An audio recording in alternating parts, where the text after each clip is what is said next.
Robot और इंसान की दोस्ती। निहारिका अपने स्कूल में बहुत अच्छे से पढ़ाई करती थी। वह हमेशा पढ़ाई में फर्स्ट आती थी। निहारिका अब 11वीं क्लास में आ चुकी थी। एक दिन स्कूल की ओर से सभी बच्चों को एक रोबोट बनाने की कंपनी में ले गए। वहां रोबोट बनते देख सभी बच्चे बहुत खुश हुए, लेकिन निहारिका ज्यादा खुश नहीं थी। उसके स्कूल की अध्यापिका मंजू जो कि उसके साथ, उन्होंने पूछा, क्या बात है निहारिका, तुम्हें रोबोट अच्छे नहीं लगे क्या? निहारिका ने कहा, मैडम ये तो बहुत ही सिंपल रोबोट हैं, अगर मुझे मौका मिले तो मैं इससे भी अच्छे रोबोट बना सकती हूँ। निहारिका की बात कंपनी के मैनेजर ने सुन ली।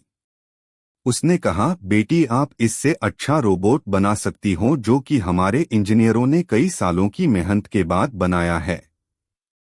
निहारिका बोली, सर अगर मुझे मौका मिल जाए तो इससे ज्यादा खूबियों वाले रोबोट मैं बना सकती हूँ। उसके बाद उस मैनेजर ने अपने मालिक से बात की। उन्होंने मंजू जी को अपने केबिन में बुलाकर कुछ समझाया।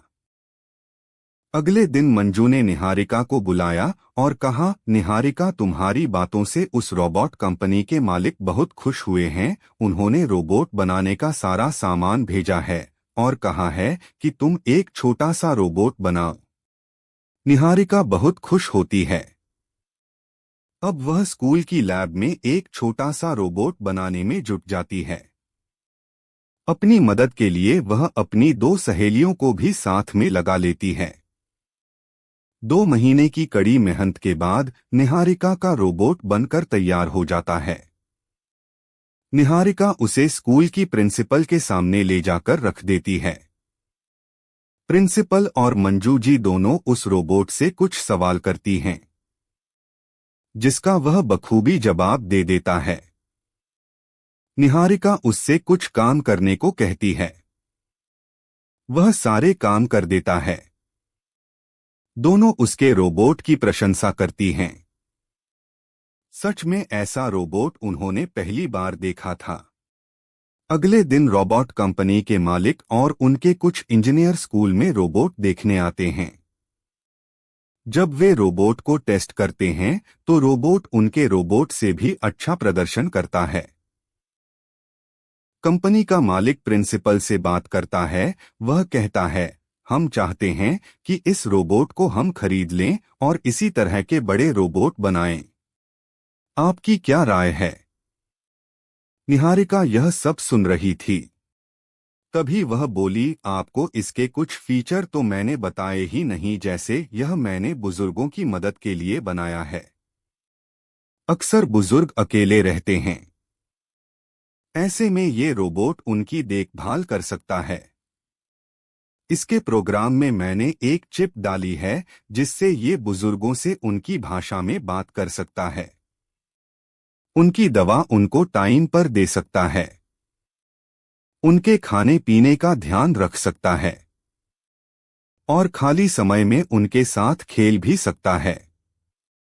यह सुनकर सब बहुत खुश हुए, लेकिन यह रोबोट ऐसा कोई काम नहीं कर पा रहा था। तब मंजू जी ने कहा, यह क्या निहारिका, यह तो ऐसा कोई काम नहीं कर रहा है। निहारिका बोली, मैडम वो चिप मेरे पास है। वो चिप और यह रोबोट मैं एक ही शर्त पर दूंगी, जब ये मुझे विश्वास दिलाएं कि बुजुर्गों को ये रोबोट मुफ्त में देंगे। कंपनी का मालिक बोला, इससे तो हमें बहुत नुकसान होगा। तब प्रिंसिपल ने कहा, ठीक है तो आप इस रोबोट को छोड़ दीजिए और अपने रोबोट बेचते रहिए, लेकिन जिस दिन किसी कंपनी ने हमारी शर्त मान ली आप बहुत पछताएंगे। एग्रीमेंट साइन हो गया, जिसके मुताबिक स्कूल का स्टाफ और निहारिका ऐसे बुजुर्गों का पता लगाते जो अकेले रहते थे और उनके घर पर रोबोट भिजवाते थे। अब गांव-गांव और शहर-शहर में निहारिका के रोबोट बुजुर्गों की देखभाल करने लगे। कुछ ही दिनों बाद निहारिका को राष्ट्रपति जी की ओर से पुरस्कार प्राप्त हुआ। अगर कहानी पसंद आई, लाइक और सब्सक्राइब जरूर करें।